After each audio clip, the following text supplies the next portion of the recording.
where am I going to go to get sober? What's the best place someone can go get sober? I decided Las Vegas, Nevada. City of Sin.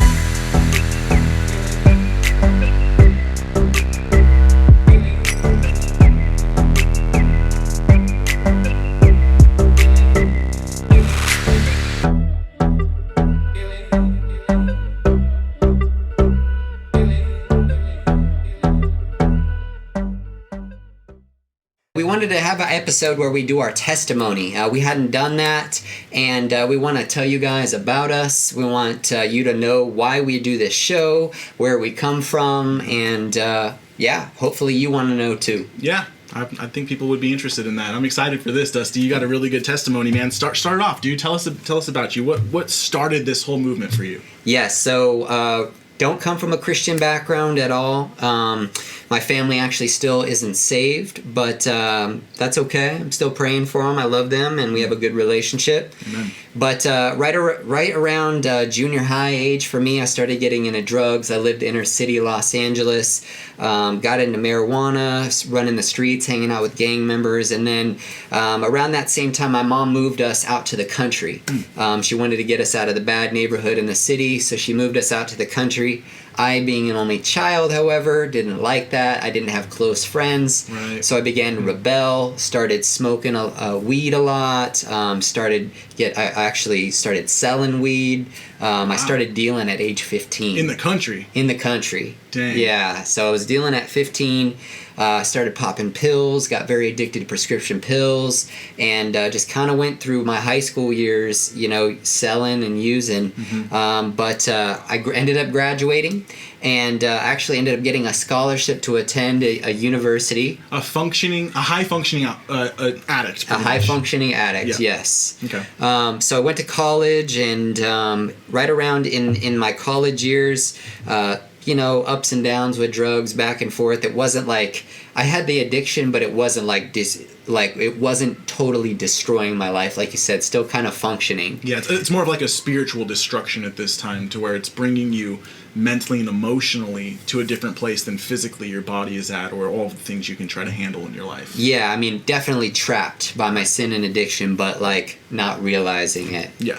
So things progressed. I actually graduated college. I started working, and right about after I graduated college, within the same week, I had a very close friend overdose, and another friend commit suicide within the same week. Wow, that's heavy, dude. That's intense. It was intense, and my addiction at that time, it really elevated to a new level. I mean, it was just like every day, all day. Did it scare you at all? Did it make you think, well, maybe I shouldn't be doing this, or maybe it's like, well, I'll just do less? Were you doing different drugs than that they were doing? It should have scared me into quitting, but at that point, I was just like, I was in despair, and I was using drugs as my crutch. It was masking your emotions. It was masking it. Yeah, it was It was masking me dealing with any problems. Yep. But God works out all things for good, and this circumstance caused me to think about changing my life. And I was like, maybe if I change where I live, I can fix my problems. So not work on me, but change my location. Jump over the problem. Exactly. The problem isn't me, it's where I live. Right. So where am I going to go to get sober? What's the best place someone can go get sober? I decided Las Vegas, Nevada. City of Sin. Yeah, Here we come. That's where I'm going to turn my life around, and things are going to change. So I packed up a car full of my stuff. I drove out to a friend's house, someone I knew a bit but wasn't close with. First day I got there, the water and power were off at the house. Not a good sign. Both my roommates were addicts, and there was crazy stuff going on there.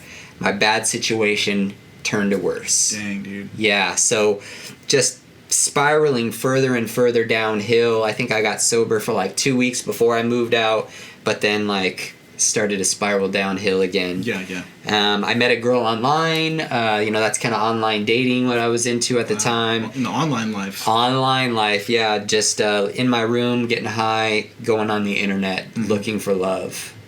All the wrong places. Yes, all the wrong places. But I met this girl online, and we had a brief, relationship, and she told me, that she was a Christian and didn't really think anything of it. Our relationship kind of disintegrated, but my addiction continued to progress.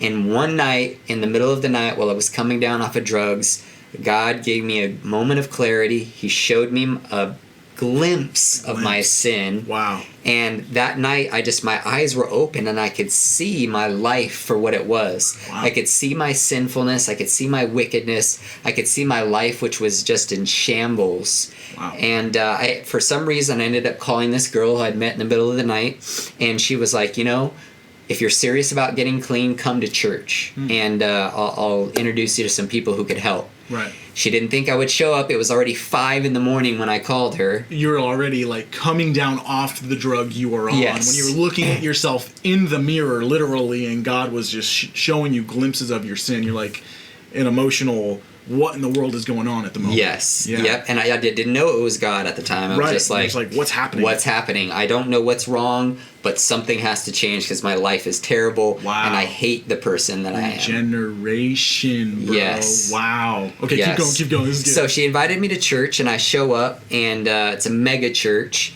And I go to sit next to her, and I thought I'm just going to meet her, right? Mm-hmm. But it turns out that her entire family is there. Her grandmother, her sister, her sister's husband, all their kids are sitting there together, and then me, like sweaty mess coming into the church. Which makes sense, it's church. Yeah, you know you what go I with mean? your family. But that's right? that wide-eyed moment where you're just like, Yeah. Gulp. Yeah. Wow. So I sit down next to her, pastor starts preaching, and man, it's like he's talking directly to me, like hitting me. Wow. Breaks me down, like start crying in service, and just I'm a mess. Wow. After church, she's like, let me take you back to the care department. I'll introduce you to some people who might be able to help. There's a guy back there. He starts telling me about this program they have called Celebrate Recovery, right. Christ-centered 12-step program. And he asked if he could pray for me. And I'm not a believer at the time. I'm like, I guess. Yeah. Why not? Whatever helps. Yeah. At this moment, anything to change my life, right? Right. So the what I'm saying is the weight of the staying the same was outweighing the weight of changing at that time. You know what this is making me think of? A lot of the times if you watch those secular shows about addiction, what they do is they talk about something called rock bottom. And someone always has to hit rock bottom. But what they fail to talk about is the true rock bottom, is the spiritual realization that you are a sinner in need of a holy God to make that change. I know there are people who at a physical rock bottom, and they do want to make changes in their lives, and God grants them and gives them that grace without actually them changing and handing their lives over to God. Sure. But what I'm hearing right here is there was not necessarily like that rock bottom to where you were homeless out on the streets, no one's talking to you, all of your relationships are gone, people separated themselves from you. No, it was something greater than that. Sure. It was a spiritual rock bottom. Yes. Which literally is an act of God. It's not an actual act that you do yourself. Right? Because in intervention and all those shows, they're like, you're hitting rock bottom, you need to make this change, you need to make that change. No, this is something that you can have no control over, which is a forced way to go through this It journey. wasn't God knocking on the door of my heart. No. It was God diving into the destructive life that was mine and snatching me out of the water that I was drowning in and rescuing me. Yeah, breathing life into your lungs. Yes. Lovely, bro. Yes. This addition versus submission. Sinners need forgiveness. Surrender to his lordship. Don't extort the grace he's given. See, I'm blessed by the one, Yahweh, all day. I'm a wretched sinner, deserve hell for always.